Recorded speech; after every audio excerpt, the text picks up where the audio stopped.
माननीय खड़गे जी आपके सामने बढ़िया बढ़िया शेर सुनाते रहते हैं और उनका शौक है शेर सुनाने का। और सभापति जी आप भी बड़ा मजा लेते हैं।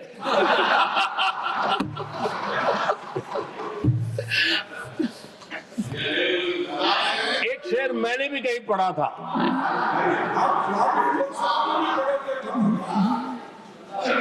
तमाशा करने वालों को क्या खबर, तमाशा करने वालों को क्या खबर,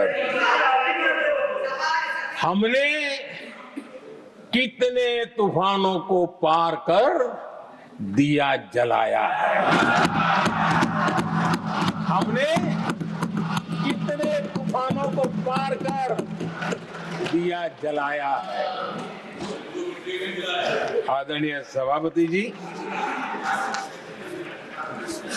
मैं आदरणीय खड़गे जी वरिष्ठ नेता है और मैं हमेशा सम्मान करता हूँ और इतना लंबा समय सार्वजनिक जीवन ये छोटी बात नहीं है। और मैं इस देश में चाहे शरद राव हो चाहे खड़गे जी हो, इन सब का मैं, हमारे देवगौड़ा जी बैठे हैं, ये असामान्य सिद्धियां हैं उनके जीवन की जो उन्होंने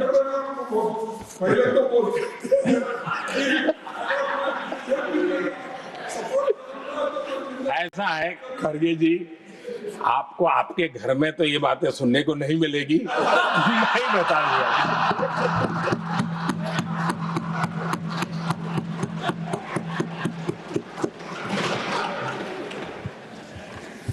इस बार मैं देख रहा था कि खड़गे जी कविताएं पढ़ रहे थे,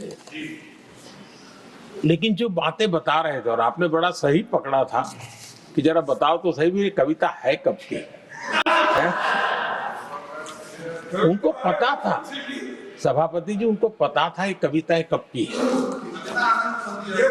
भीतर कांग्रेस की दुर्दशा का इतना दर्द पड़ा था, लेकिन वहां हालत ये है कि बोल नहीं सकते, तो उन्होंने सोचा ये अच्छा मंच है यही बोल दें, और इसलिए उन्होंने नीरज की कविता के माध्यम से उनके घर के हालात यहां प्रस्तुत किए हैं। आदरणीय सभापति जी, जो आज के लिए सही है, खड़गे जी को मैं आज वही कवि नीरज जी की कुछ पंक्तियां सुनाना चाहता हूं। कांग्रेस सरकार का जो दौर था उस समय नीरज जी ने ये कविताएं लिखी थी और उसमें उन्होंने कहा था, है बहुत अंधियारा, है बहुत अंधियारा, अब सूरज निकलना चाहिए,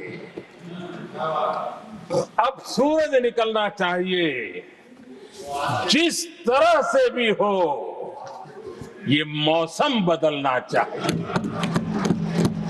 जिस तरह से भी हो ये मौसम बदलना चाहिए। नीरज जी ने कांग्रेस के उस कालखंड में ये कविता कही। 1970 में जब कांग्रेस, अरे चारों तरफ कांग्रेस का राज चलता था, उस समय नीरज जी का एक और कविता संग्रह प्रकाशित हुआ था,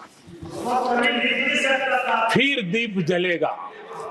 हरिवंश जी तो अभ्यासु हैं तो उनको भली भांति पता है, उस समय उनका ये संग्रह प्रसिद्ध हुआ था, फिर दीप जलेगा। उसमें उन्होंने कहा था, और ये बड़ा महत्वपूर्ण है, नीरज जी ने उस समय कहा था, मेरे देश उदास न हो। नीरज जी ने अपनी कविता में कहा था, मेरे देश उदास न हो, फिर दीप जलेगा, तिमिर ढलेगा। और हमारा सद्भाग्य देखिए, हमारे प्रेरणा पुरुष अटल बिहारी वाजपेयी जी ने भी 40 साल पहले कहा था, सूरज निकलेगा, अंधेरा छटेगा, कमल खिलेगा।